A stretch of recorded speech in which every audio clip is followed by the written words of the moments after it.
Archery deer hunting for beginners is brought to you by Rack Stacker Big Game Attractants, Fast Track Performance, Kent Cartridge, Vortex Optics, Mossberg Firearms, Bullseye London, and the Nook Professional Cases. Hi everybody, it's Carl and Ian from the Real Outdoor Experience. Thanks for tuning in to episode 5. This episode is all about the time of day that you should consider hunting and some of the things that you should consider bringing to the tree stand with you. Stand by, we'll get right back to it right after this.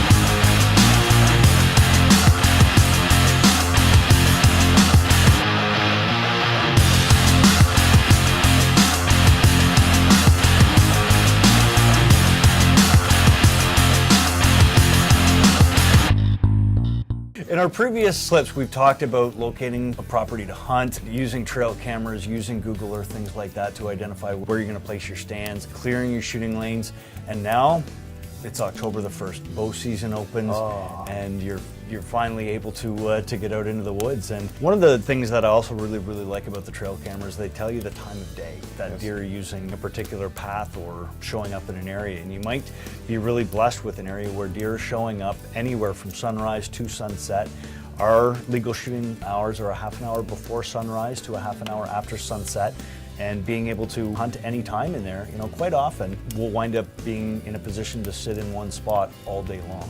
And to be able to sit from sun up till sundown that's not an easy thing to do. If you are able to do that, your chances of harvesting the deer that you want are much better. Are you able to sit from sun up to sundown? It's a lot harder than you think, especially in early season. That can be almost a 12-hour sit.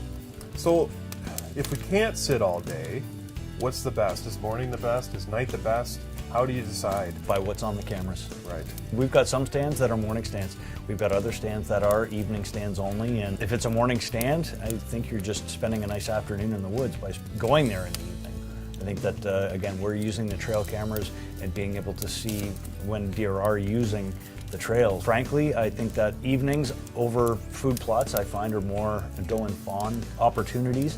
You've got a doe tag, they're great eating. A yearling deer, not much of a trophy, but boy, do they ever taste good. If there's a big buck you're after, because they're predominantly nocturnal, I think that your best opportunity is going to be in the morning when he's coming back from his feeding and whatever else he does all night long to his bedding area. And I think that 7:30 till 9 o'clock window is when an awful lot of big bucks are harvested in the early season. Everything changes in the late season, obviously, but in October, right through about to the time that the rut is starting to peak, I think that most buck activity I've noticed is in the morning. Nevertheless, we have time spent in stands in the morning or in the afternoon or all day or whatever time you can manage. But there are, certain things that I take to make that time more comfortable. I know that Ian likes to read books in stands. I don't. I like to just sit there and suck it all in. I can watch leaves and squirrels and stuff for hours. It's so peaceful for me. It's time to get away from the rat race.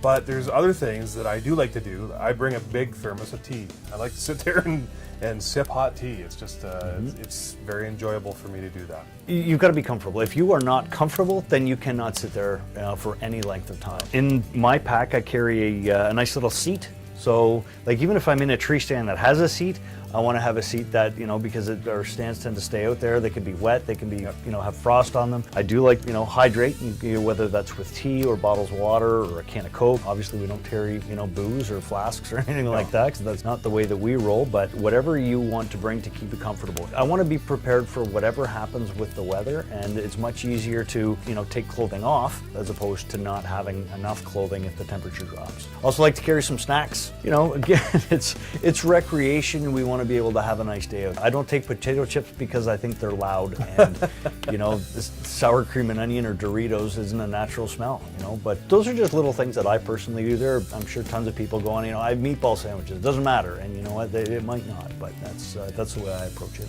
I'm more of a jerky and M&M's kind of guy, but if you do take your kids out there, I started Connor pretty young, sitting in the tree stands, and take lots of snacks and take things to entertain them, because there's nothing worse than taking a child into the bush hunting and they just hate it. That's going to set you up for failure in the future. Make it fun for them. Very, very good point. You want to inspire them to want to come back. Thanks for sticking with us, folks. We really appreciate it. From Carlin and Ian and the Real Outdoor Experience, we're keeping it real. Thanks and take care for now. Bye, everybody.